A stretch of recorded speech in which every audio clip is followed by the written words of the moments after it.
करते हैं board paper 2024 से क्वेश्चन नंबर 12। तो इस क्वेश्चन के अंदर कह रहा है कि in triangle A B C D E is parallel to B C as shown in figure if A D is equal to 2 centimetre, B D is equal to 3 centimetre, B C is equal to 7.5 centimetre, then the length of D E in centimetre is. और यहाँ पे इसके लिए 4 option दिए गए हैं। तो यहाँ पे इस क्वेश्चन के अंदर कह रहा है कि इस तरीके से एक ट्राइंगल है जिसके अंदर डी ई और बी सी पैरेलल है, और उसके बाद में यहाँ पर ये जो ए डी है ये कह रहा है कि ये 2 सेंटीमीटर है, और जो बी डी है ये है 3 सेंटीमीटर, और यहाँ पर जो बी सी है मतलब ये वाली साइड ये है 7.5 सेंटीमीटर, और हमें यहाँ पर डी ई पता करना है। तो एक बार मैं डायमेंशन लिख लेता हूँ फटाफट पहले। तो यहाँ पे इस क्वेश्चन के अंदर ये जो ए डी है ये 2 सेंटीमीटर दिया हुआ है, और जो ये बी डी है ये 3 सेंटीमीटर दे रखा है, और जो बी सी है ये 7.5 सेंटीमीटर दिया हुआ है, और ये जो डी ई है ये हमको पता करना है। तो इस क्वेश्चन के अंदर सबसे पहले, क्योंकि जो डी ई है ये बी सी के पैरेलल दिया हो, तो सबसे पहले इस दोनों ट्राइंगल को जो हमने इसको सेपरेट करके बनाया है, जैसे कि यहाँ पर ये ए डी ई है और यहाँ पे ये ए बी सी है, तो ये 2 ट्राइंगल हमें सेपरेट करके बनाने पड़ेंगे इस क्वेश्चन के अंदर, ताकि इस क्वेश्चन को अच्छे से हम समझ पाए। तो इसीलिए हमने यहाँ पर जैसे ये डायग्राम बना रखा है, तो इसके हिसाब से अगर हम देखें तो ये जो ए डी अपॉन में बी डी है तो ये 2 सेंटीमीटर है और ये 3 सेंटीमीटर है, मतलब ए से अगर बी तक देखें तो 2 + 3 ये हो जाएगा 5 सेंटीमीटर। इसीलिए हम इस ए बी को लिख सकते हैं यहाँ पे 5 सेंटीमीटर। फिर उसके बाद में यहाँ पर हमें डी ई पता करना है, जबकि ये जो बी सी है ये 7.5 सेंटीमीटर दिया हुआ, तो यहाँ पर ये 7.5 सेंटीमीटर दिया हुआ। तो सबसे पहले हमें इस दोनों ट्राइंगल को सिमिलर प्रूफ करना पड़ेगा कि ये दोनों ट्राइंगल सिमिलर है। तो यहाँ पे क्योंकि डी ई और बी सी ये पैरेलल दिया हुआ, तो इसीलिए in triangle A D E and triangle A B C, जो यहाँ पे एंगल ए डी ई है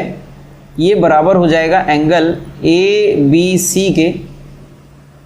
क्योंकि जो डी ई है डी ई ये पैरेलल है बी सी के, और D E parallel B C के है, तो यहाँ पर ये कॉरस्पॉन्डिंग एंगल है, इसीलिए हम ऐसा इसको बोल सकते हैं कि ये दोनों इक्वल है, कॉरस्पॉन्डिंग एंगल।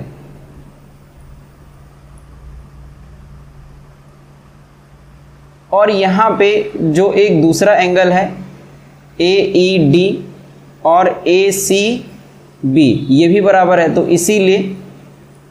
ए ई डी और ए सी बी ये भी बराबर है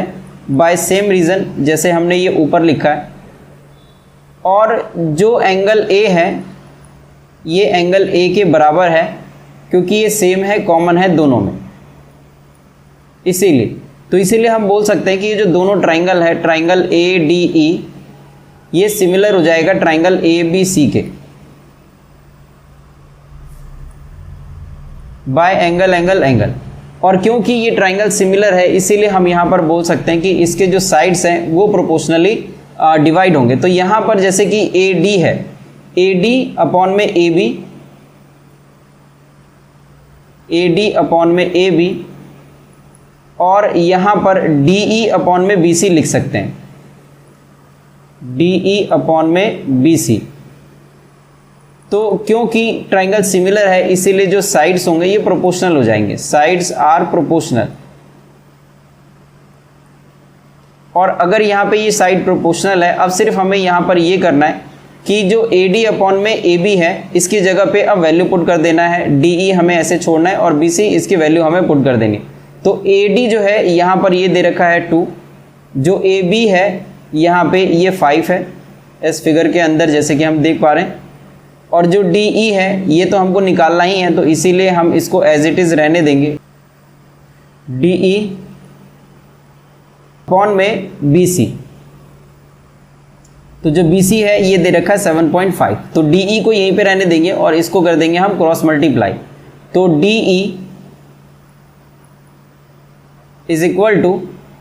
2 × 7.5 अपॉन 5। तो यहाँ पे अगर इस पॉइंट को अगर हम हटाएंगे तो ये आ जाएगा 10, तो 15 5 ज़ा 75, तो ये जो 75 है ये इस 5 से कट जाएगा 15 पे, तो यहाँ पे हम 15 2 30 लिख सकते हैं। तो इसको हम यहाँ पे लिख लेते हैं D E is equal to 30 और अपॉन में 10, तो एक ज़ीरो से एक ज़ीरो कट जाएगा और जो डी ई है ये आ जाएगा 3 सेंटीमीटर। तो यहाँ पे जो डी ई 3 सेंटीमीटर है ऐसा ऑप्शन बी है, तो इसीलिए यहाँ पर जो ऑप्शन बी है ये हमारा करेक्ट हो जाएगा, ऑप्शन बी इज़ करेक्ट। तो इस तरीके से जो ये क्वेश्चन नंबर 12 है इसको हम सॉल्व कर लेंगे।